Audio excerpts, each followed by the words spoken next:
Okay, we're back. Again, we're in the middle of providing an overview of the psychology of quality of life, hedonic well-being, life satisfaction, and eudaimonia. This is a book which was published by Springer, and I'm the author of the book. My name is Joseph Sergi. Um, the book is divided in a bunch of parts, as you can see from this slide. We talked about philosophical foundations, definitions, and measures, consequences of happiness, objective reality and its effects on happiness, subjective reality and its effects on happiness. And now we're in the part of that book which deals with life domains and their effects of happiness. And on that note, this slide shows you what this part of the book is covering, and we already talked about work well-being and all the studies related to work well-being, residential well-being, the same thing. And now we will be discussing in this module the studies and much of the research dealing with material well-being. And in that context, we will focus on what is material well-being. We'll discuss some of the popular definitions. We will also talk about how material well-being contributes to happiness, and so we'll talk about the different theories there, and then also talk about the determinants or the antecedents, or what you might call predictors of well-being, material well-being, I mean. Okay, let's start out with the definitions. And the definitions, as you can see, that they're quite varied definitions of material well-being depending on the studies that have looked into it. The first one is the evaluation of one's financial situation, and that's pretty obvious. And a typical measure of something like this would be indicate how satisfied or dissatisfied you are with your financial situation. And then you get a rating scale from very dissatisfied to a very satisfied. Another kind of definition and a corresponding metric for that would be how people evaluate their standard of living. Um, and give you an example of a metric dealing with that definition. Um, how do you feel about your standard of living? Which is very straightforward. And again, an elaboration or maybe a definition of what standard of living is provided in the same item. Um, the things that you have, like housing, car, furniture, recreation, and the like. So people essentially would respond to a question like this. How do they feel? And again, maybe a metric, a scale, such as very dissatisfied to very satisfied. So again, that's sort of a variation of the first one, which is the financial situation. But again, the focus here is on standard of living. Another definition Another definition of material well-being is feelings of financial security. And again, this can be captured in the context of a survey of you ask people how secure they are, financially speaking, how they secure in terms of their family income, and how well off they think they are, materially speaking or financially speaking. Objective indicators of economic well-being.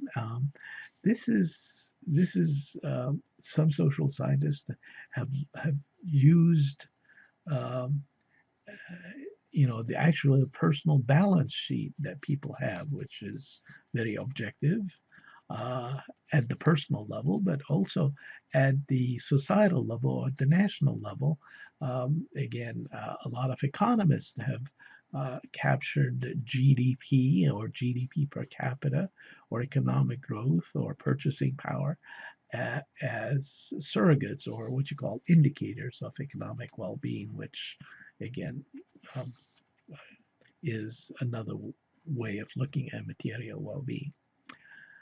Consumer feelings about major goods and services. Um, Again, going back to some of the seminal studies in quality of life. There was an index put together by Andrews and Withy back in 1976, which was called the Consumer Index. And that index captures people's feelings about transportation and access to work and shopping and medical services in their area and the goods and services that they can get when they buy in the area, like food, appliances, and clothes. And those kinds of survey items capture what they call consumer well-being, which in turn is a reflection of material well-being.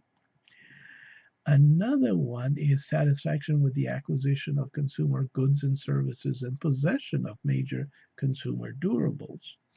Um, so when we're talking about things like how people are satisfied with being able to buy some of the major stuff in their area, like the selection and assortments of goods in local stores, the quality of goods available in local stores, the prices charged in the local stores, the attractiveness, the ambiance of local stores, courtesy and helpfulness of store personnel, honesty and trustworthiness of store.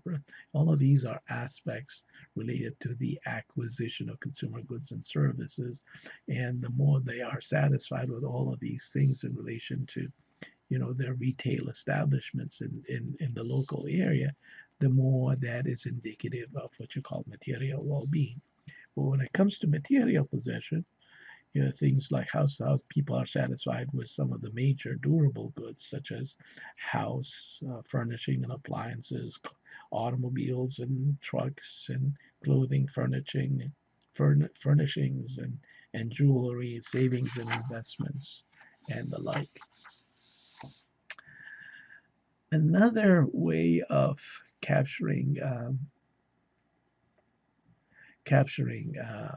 material well-being, and this is based on research that my colleagues and I have done, is how people feel about the retail establishments in the area. And there's a whole bunch of retail establishments. So we were able to categorize retail establishment in terms of food as retail institutions, such as eating and drinking establishments, take home food outlets, housing types of establishments such as retail institutions, such as real estate agencies, people, people and firms who rent hotel, motel establishments, household operations, household furnishings, clothing and accessories, and personal care, medical care, recreation, transportation, education, and a bunch of others.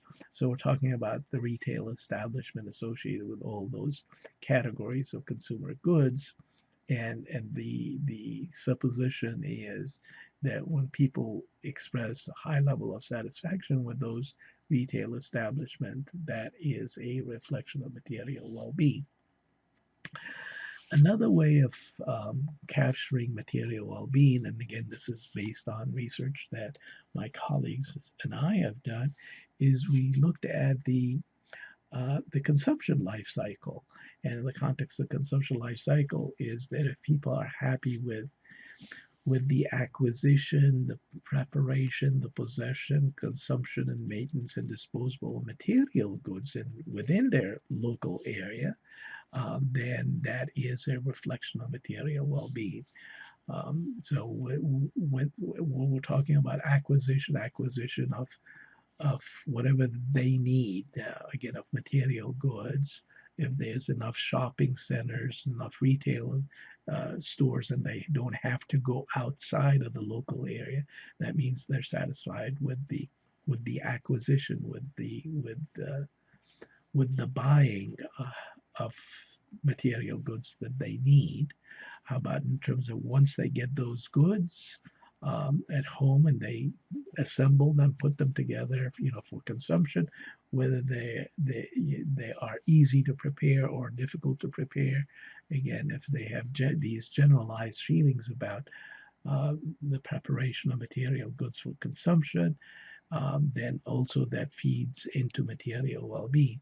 How about possession? If they would be able to own those things, own a car, own a home, own whatever, those material goods, the sense of ownership also gives them a sense of well-being. How about when they consume those products, and when they try to maintain those products, and ultimately when they get rid of those products in terms of disposal? All of this, it can be taken into account, and one can put together a composite index that captures material well-being accordingly. Then there's research on subjective well-being that deal with some very specific products. Let me give you an example of a study that I've looked at the impact of menstrual pads, women's menstrual pads, on the women of, I mean, on the well-being of women using this product. The authors looked at the extent to which, the menstrual pads had effects on general well-being, which focuses on three domains: emotion, self-image, and self-competence. Second dimension is energy and vitality, which comprised of three subdomains: personal pleasure, physical state, and routine activity. And compared to women using the usual pads, women using the intervention pads on certain dimensions of well being, such as confidence, stress management, energy and vitality, and being able to attend to public functions, all of these. This is again a specific study looking at a specific product, being able to demonstrate the effect of a specific product on subjective well-being in terms of those particular dimensions.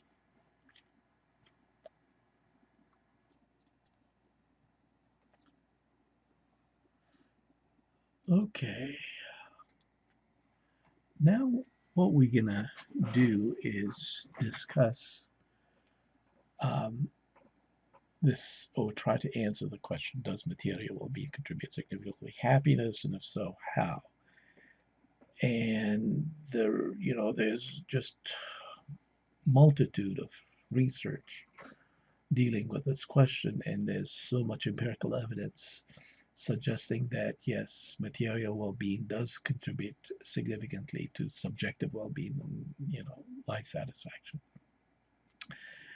The intriguing question is, if so, how? And there's so many explanations, or so many theories that have been introduced in the literature to explain how material well-being affects life satisfaction: bottom-up spillover, top-down spillover, compensation, self-determination, values, adaptation, social comparison, need deprivation. By the way, social comparison and need deprivation are different theories. Gain versus loss and cognitive association.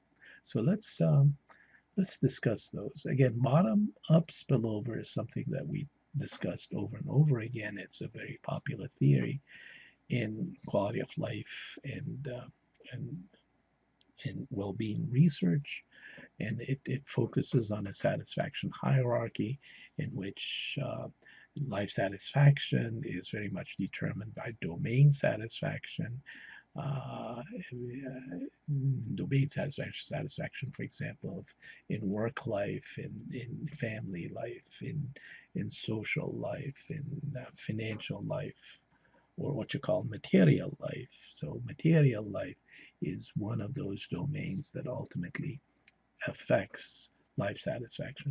And within the material life, there's so many life events that that seems to kind of feed or affect satisfaction on material life, like what people do at work and in terms of what people make in terms of income, their wealth, the way they spend their money in the marketplace, and so forth. All of these things are life events that ultimately affects satisfaction with material life, or what we might call material well-being.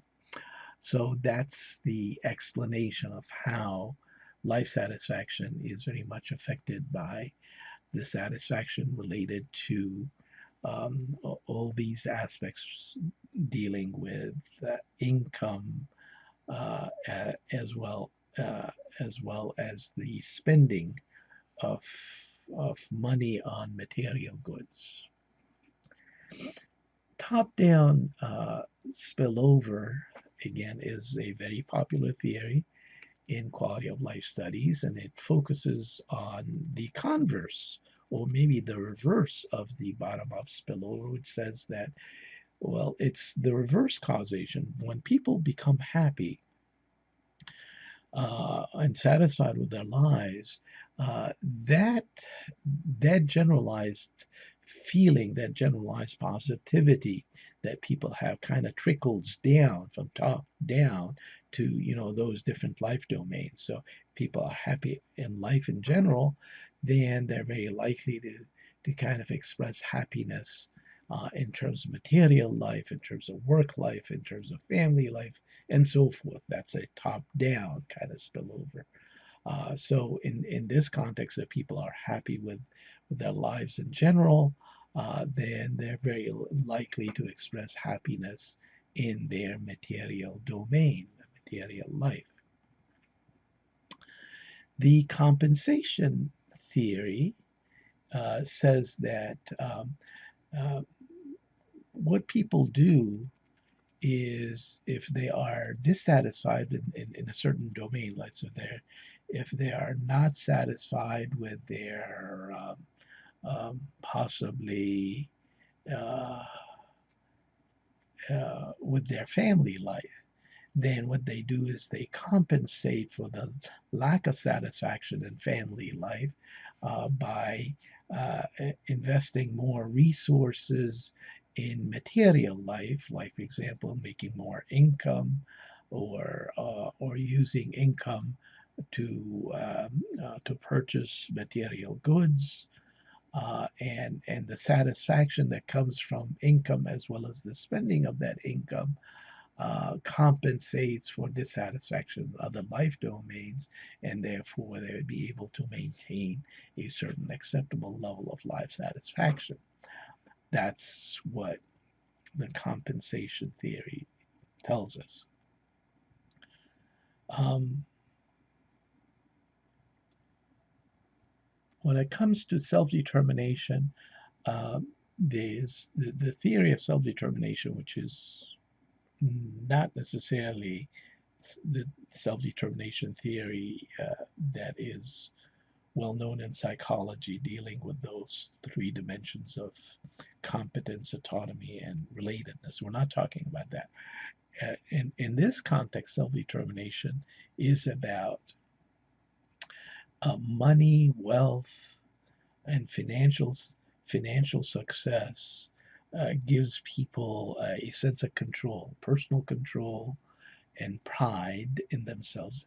It signals to other that they've made it, that they are successful, that they're worthy individuals. So it bestows an element of self-esteem on them through the acquisition of material goods and the display of their wealth. That's what self-determination tells us in this context. When it comes to values, in every life domain, there is certain values that makes that makes a particular domain um, much more salient when people make life satisfaction judgments. Let me give you an example in the context of what we're talking about in the material life. Values related to materialism. Some people value material things than others. Um, and for those people who value material things, then and satisfaction with material life uh, uh, is likely to, create quite an impact on life satisfaction. So if people are very materialistic and they have a high standard of living and they're satisfied with their standard of living, then it's very likely that they will express a higher level of personal happiness and life satisfaction than those people who may not, or than those people who, for example, may feel very dissatisfied with their standard of living. And so, by the same token, these people will, if they are also materialistic, then their life satisfaction judgments will reflect, that level of dissatisfaction with life too. So this is what values and the research on values, especially when it comes to materialism, um, signal or at least explains the psychological dynamics in that domain. Adaptation. Adaptation speaks to uh, how people tend to adapt to the material life circumstances, in the sense that the more money that they make, you think that if people, make more money and they have more material possessions, then they express higher levels of life satisfaction. Well, that's not the case. That's not the case. And the reason being is because of an adaptation effect. People kind of adapt their life circumstances, they adapt to those life circumstances by inflating their expectations. So if they make more money, they expect to live in a lifestyle that reflect um, that standard of living, and therefore their expectations are heightened, and satisfaction in material life does not change much, because again their expectations um, become more elevated. That's the gist of what we call adaptation theory, and adaptation theory has been used to explain the effect, like for example the Easterlin paradox, which says that over time, when people make more money, do they become satisfied with life more so? And the answer is no. That life satisfaction kind of remains the same, and the reason why it remains the same is people adapt to those material life circumstances because their expectations become, heightens with increases in income. Social comparison is another explanation that is used to explain how people feel satisfied or dissatisfied with material life. And that is, people make upward comparisons and downward comparisons. And as a function of those comparisons, then they they express satisfaction or dissatisfaction with their material life. So, for example, if a person lives in a neighborhood of wealthy individuals, and that person is not that wealthy, then there is what we call an upward comparison. That person becomes dissatisfied with material life because that person is constantly um, comparing himself or herself with the wealthy or the affluent neighbors, and that kind of upward comparison would make that person dissatisfied with material life. which ultimately spills over on life satisfaction.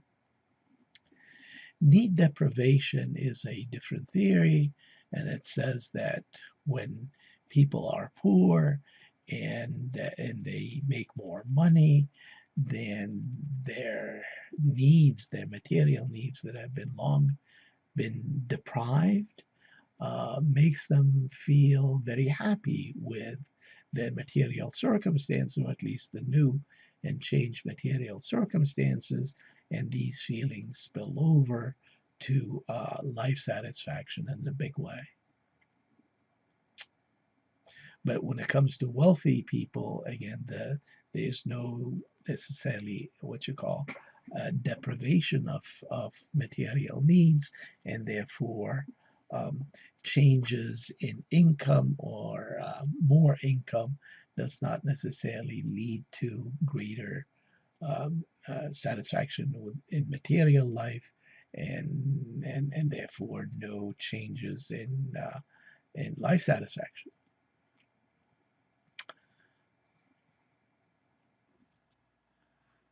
Gain versus loss theory speaks to the effect of economic upturns and downturns. So let's say an economic downturn, as in a recession, affects people a lot more than when there's an economic boom. Um, uh, Economic recessions, i.e., economic losses, tend to affect people a lot more than kind of gain in income. Um, and that is explained through prospect theory in behavioral economics. So this is again a kind of a theory that helps explain how people may feel about their material well-being, um, and ultimately their life satisfaction as a function of economic or fluctuations in the economy. Finally, the last theory is cognitive association, and that is, you know, people make attributions or make inferences uh, about themselves and others through their material possessions, and as well as an income. So, you know, if a person is wealthy, then there's all kinds of personal attributions made to that person. A person is wealthy, tend to be associated with being attractive, being happy, being healthy, being well adjusted, and conversely, people who are not materially well off, i.e., being the poor, there's all kinds of other cognitive inferences made in relation to being poor. Being poor is likely to be associated with being unhappy, maladjusted, and all kinds of other negative associations. So this gives you a feel for what you call cognitive association theory that helps explain some of the findings that we see in the literature.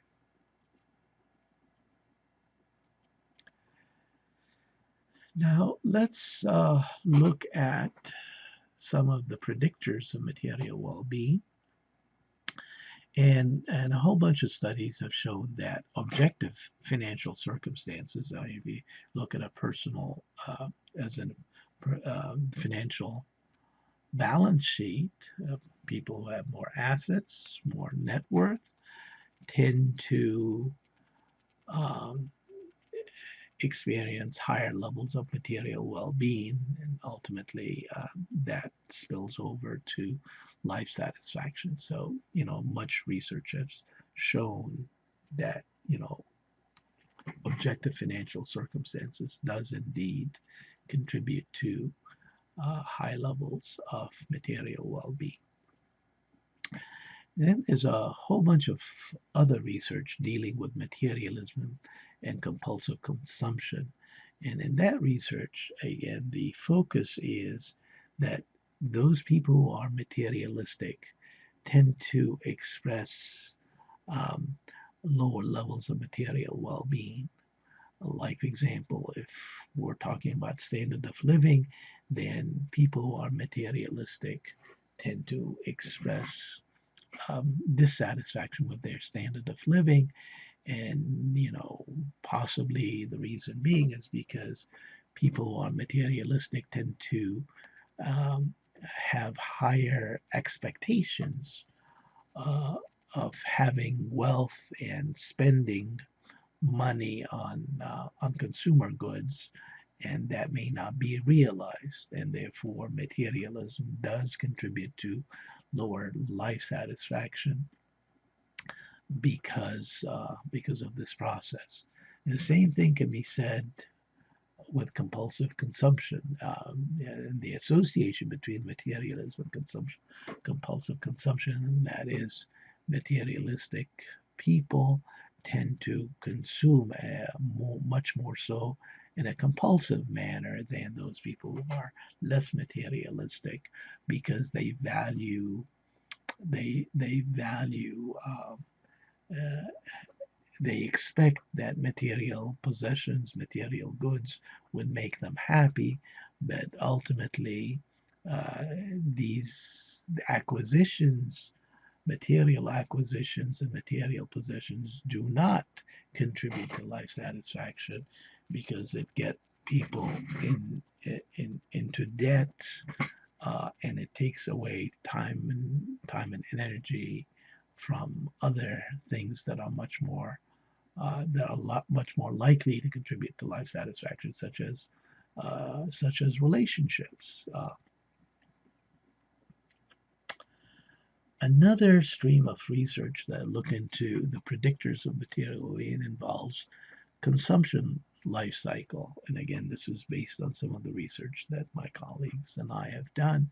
And that is, if people feel satisfied um, with the acquisition of material goods, as well as the possession of those goods, as well as the maintenance of those goods and the consumption of those goods, and the disposal of those goods at a very aggregate level, then that contributes to their sense of material well-being that ultimately contributes to life satisfaction.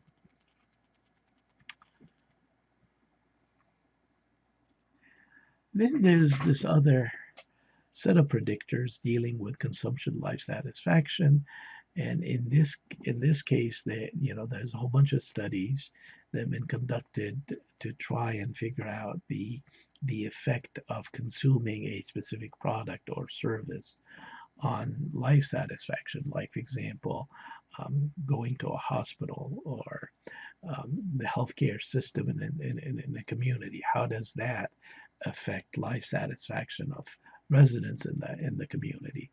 Um, so the idea is to sort of map out a means and chain that shows that the consumption of a particular product ultimately leads to satisfaction with life. Let's say the consumption of a home, of a house. How does that affect life satisfaction? Well, there are a whole bunch of mediating. And again, if you focus on something like the bottom up spillover process, the consumption of a house contributes to, you know, positive, negative affect in relation to different life domains, as in social life, family life, financial life, community life, and the extent to which, the house itself uh, contribute to, those different life domains, and how those, life domains contribute to a life satisfaction judgment, is the thing that allows us to map the extent to which, specific types of products ultimately contribute or maybe detract from life satisfaction. Then there's a bunch of research dealing with demographics, like age. Well, there's research showing that there is some sort of a U-shaped relationship, and that is um, that material life satisfaction dips. Well, it climbs it climbs at early ages, and then it dips at a minimum with a minimum at at an age of 37. So around um, that age in the late 30s, low 40s, this is where people become very dissatisfied with their material circumstances. But then it, goes back up, and possibly this has something to do with, one's expectations of um, material circumstances um, at the age of, their 30s and 40s. People expect that there will be a greater return on their effort. So whatever they do, they expect um, uh, some sort of a outcome, a much more of a positive outcome, materially speaking, than they actually end up experiencing, which makes them dissatisfied with their material circumstances. But then when they get older, they adapt their expectations, and they become satisfied with their material circumstances. That's what you might call an age effect on material well-being. There's also much research showing that education is very much related with material well-being. For those people who become more educated, they express a higher level of material well-being than those people who are less educated. Well, of course, the relationship is pretty obvious in the sense that education does contribute to material well-being by allowing people to make more money. So people are more educated, they have more um, resources, and that ultimately contributes to material well-being and life satisfaction. And that's the gist of this module. So we will stop here.